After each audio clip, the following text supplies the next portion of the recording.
क्या आपने कभी एक अजीब बात पर गौर किया है? यह सुनने में अजीब लगता है, लेकिन यह सच है कि जिस इंसान के पास सोने के लिए रेशम के गद्दे हैं और दुनिया भर की दौलत है, वह रात को करवटें बदलता रहता है, उसे नींद नहीं आती। और दूसरी तरफ जिसके पास न पक्का घर है, न कल के खाने का ठिकाना है, जो दिन भर मेहनत मजदूरी करता है, वह रात को जमीन पर सोकर भी ऐसी गहरी नींद सोता है जैसे वह दुनिया का सबसे सुखी इंसान हो। आखिर खुशी का राज क्या है? क्या खुशी ज़्यादा पाने में है या खुशी संतुष्ट रहने में है? यह कहानी एक बहुत ही अमीर राजा की है। वह राजा इतना अमीर था कि उसके पास सोने चांदी के पहाड़ थे। उसका महल इतना बड़ा था कि उसमें एक पूरा शहर समा जाए।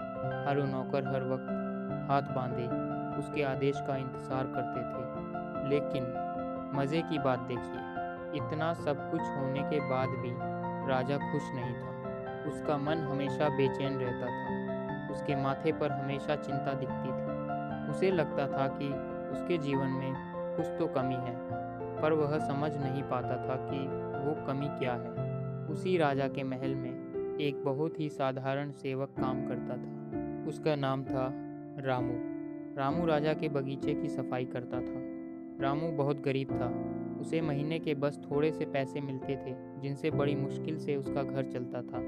वह महल के पीछे एक टूटी फूटी झोपड़ी में रहता था। लेकिन रामू में एक ऐसी बात थी जो राजा के पास भी नहीं थी। रामू खुश था, बहुत खुश। वह जब सुबह झाड़ू लेकर बगीचे में आता तो वह काम को बोझ नहीं समझता था। वह काम करते करते जोर जोर से भजन गाता, कभी पक्षियों से बातें करता, कभी पेड़ों को गले लगाता, कभी अपनी ही मस्ती में सीटी बजाता। उसके चेहरे पर एक ऐसा सुकून था जो राजा को अपने सबसे अमीर मंत्रियों के चेहरे पर भी नहीं दिखता था। शाम को जब रामू अपना काम खत्म करके घर जाता तो वह अपनी सूखी रोटी को ऐसे खाता जैसे उसे राजा का खाना मिल गया। वह अपने बच्चों के साथ खेलता, अपनी पत्नी के साथ हंसता और भगवान को धन्यवाद देकर गहरी नींद सो जाता। राजा रोज सुबह अपनी बालकनी में खड़ा होकर रामू को देखता। राजा को जलन होती थी। हाँ, एक राजा को अपने नौकर से जलन होती थी। राजा सोचता, मेरे पास इतना सब कुछ है, फिर भी मैं इतना दुखी हूँ। मुझे रात भर नींद नहीं आती। और यह रामू, इसके पास कुछ नहीं है, कल क्या खाएगा इसका पता नहीं है, फिर भी यह इतना खुश कैसे है? इसके चेहरे पर यह चमक कहाँ से आती है? एक दिन राजा का सब्र टूट गया। उसने अपने राज्य के सबसे समझदार और बुजुर्ग मंत्री को बुलाया। राजा ने पूछा, मंत्री जी, मैं बहुत बड़ी उलझन में हूँ। मैं इस राज्य का मालिक हूँ, फिर भी मेरा मन जलते हुए रेगिस्तान जैसा है। और वो मेरा छोटा सा नौकर रामू, वो हर वक्त इतना खुश कैसे रहता है? क्या उसे दुनिया की समझ नहीं है या उसे कोई गुप्त खजाना मिल गया है? मंत्री जी मुस्कुराए। उन्होंने शांत आवाज़ में कहा, महाराज, रामू के खुश रहने का कारण बहुत सीधा है। रामू अभी तक 99 के फेर में नहीं फंसा है। राजा हैरान रह गया। उसने पूछा, 99 का फेर? यह क्या बला है? यह कौन सा चक्कर है? मंत्री ने कहा, महाराज, यह मन का एक पिंजरा है। अगर आप इसका मतलब समझना चाहते हैं तो हमें आज रात एक छोटा सा काम करना होगा। आप मुझे अपने खजाने से सोने के सिक्कों से भरी एक थैली दीजिए, लेकिन शर्त यह है कि उस थैली में पूरे 100 सिक्के नहीं होने चाहिए, उसमें 99 सिक्के होने चाहिए, 100 से एक कम। राजा को बात समझ नहीं आई, पर उसने मंत्री की बात मान ली। उसने वैसा ही किया। उस रात घना अंधेरा था। मंत्री और राजा दोनों काले कपड़े ओढ़कर चुपके से रामू की झोपड़ी के बाहर गए। रामू और उसका परिवार सो रहा था। मंत्री ने वो सोने के सिक्कों से भरी भारी थैली रामू के दरवाजे पर रख दी। फिर उन्होंने जोर से दरवाज़ा खटखटाया और पास ही की झाइयों में छिप गए। खटखटाने की आवाज़ सुनकर रामू हड़बड़ा कर उठा। उसने सोचा, इतनी रात को कौन आया है। उसने धीरे से दरवाज़ा खोला। बाहर कोई नहीं था। उसकी नज़र नीचे पड़ी। दरवाजे पर एक चमचे की थैली रखी थी। रामू ने इधर उधर देखा, फिर डरते डरते वह थैली उठाई। वह थैली बहुत भारी थी। रामू जल्दी से थैली लेकर अंदर गया और दरवाज़ा बंद कर लिया। उसने अपनी पत्नी को जगाया और दिए की हल्की रोशनी में उस थैली को खोला। जैसे ही थैली खुली, रामू की आंखें फटी की फटी रह गईं। सोना, असली सोने के सिक्के। झोपड़ी की कच्ची दीवारों पर सोने की चमक बिखर गई। रामू को लगा कि वह कोई सपना देख रहा है। उसे लगा कि भगवान ने उसकी गरीबी देख ली है और यह तोहफा भेजा है। रामू खुशी से पागल हो गया। वह नाचने लगा। उसने अपनी पत्नी से कहा, अब हमारे दुख के दिन खत्म। अब हम राजा की तरह रहेंगे। फिर उसने सिक्कों को जमीन पर फैलाया और गिनना शुरू किया। 1, 2, 10, 20, 50, 80।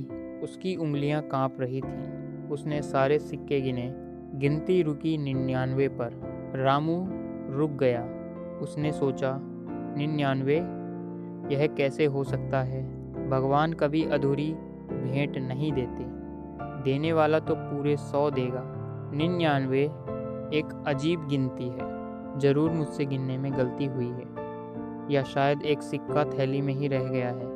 उसने थैली को उल्टा करके झाँका। कुछ नहीं निकला। उसने दोबारा गिना। फिर से 99 निकले।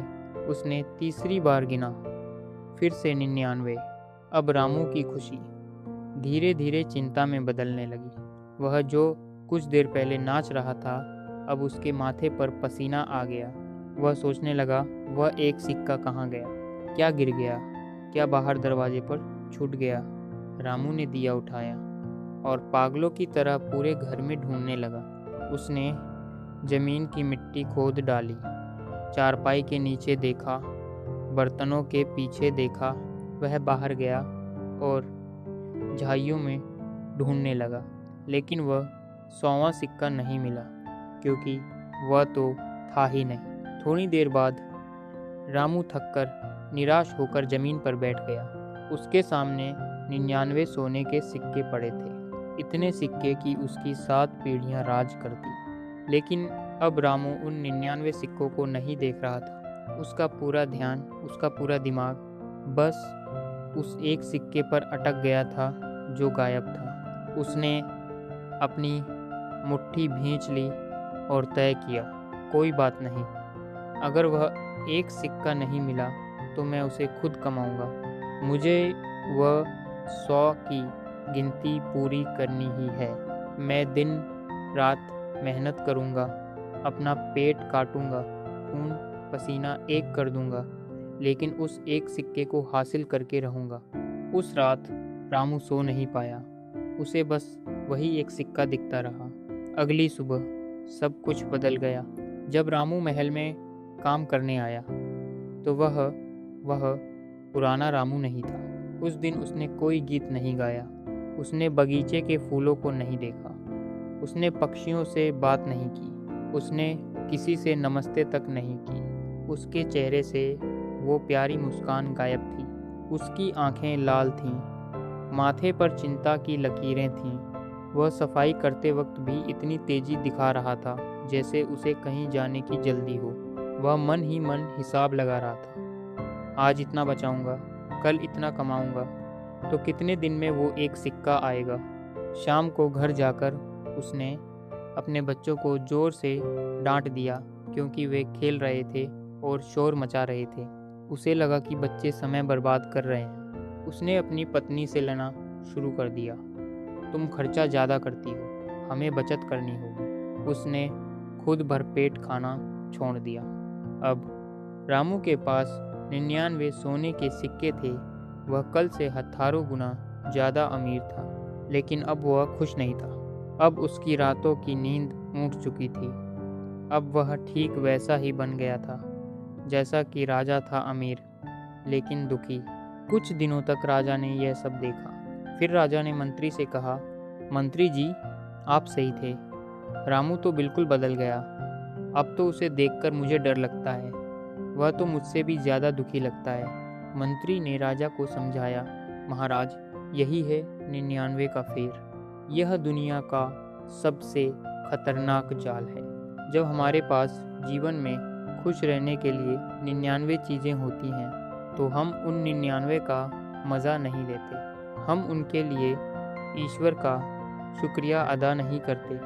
हम उन्हें बेकार समझते हैं। हमारा पूरा ध्यान, हमारी पूरी ताकत उस एक चीज़ पर अटक जाती है जो हमारे पास नहीं है। हम उस एक कमी को पूरा करने के लिए अपनी सारी खुशी, अपना सारा सुकून दांव पर लगा देते हैं। रामू पहले खुश था क्योंकि उसके पास जो थोड़ा बहुत था वह उसमें संतुष्ट था, लेकिन अब वह उस एक सिक्के का गुलाम बन गया है।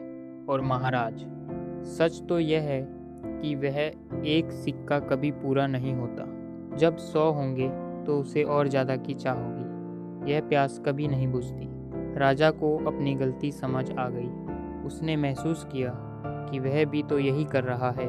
उसके पास सब कुछ है, लेकिन वह और पाने के चक्कर में अपनी शांति खो रहा है।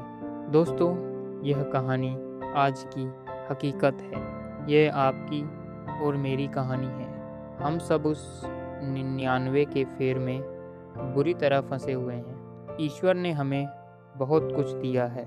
ये आँखें जिनसे हम दुनिया देख सकते हैं, ये पैर जिनसे हम चल सकते हैं, एक प्यारा परिवार, रहने को घर, खाने को भोजन। यह सब उन 99 सिक्कों की तरह है जो हमारे पास पहले से हैं। लेकिन क्या हम खुश हैं? नहीं। हमारा ध्यान कहाँ है? उस एक सिक्के पर जो गायब है। मेरे पास बड़ी गाड़ी नहीं है। मेरा घर पसोसी से छोटा है। मेरी कमाई थोड़ी कम है। हम उस एक कमी को पूरा करने के लिए अपनी पूरी ज़िंदगी तनाव में, चिंता में और दौड़ भाग में बिता देते हैं। हम आज की रोटी का स्वाद नहीं लेते क्योंकि हमें कल की चिंता है। आज अपने आप से एक सवाल पूछिए, कहीं आप भी तो उस आखिरी सिक्के के पीछे पागलों की तरह भागकर अपने पास मौजूद 99 सिक्कों की खुशियाँ तो नहीं लुटा रहे? याद रखिए, गिनती पूरी करने के चक्कर में जिंदगी अधूरी रह जाती है। इच्छाओं का कोई अंत नहीं है। जो पास है उसकी कद्र कीजिए, उसी में आनंद लीजिए, क्योंकि असली अमीर वह नहीं जिसके पास सबसे ज़्यादा है। असली अमीर वो है जिसे और ज़्यादा की ज़रूरत नहीं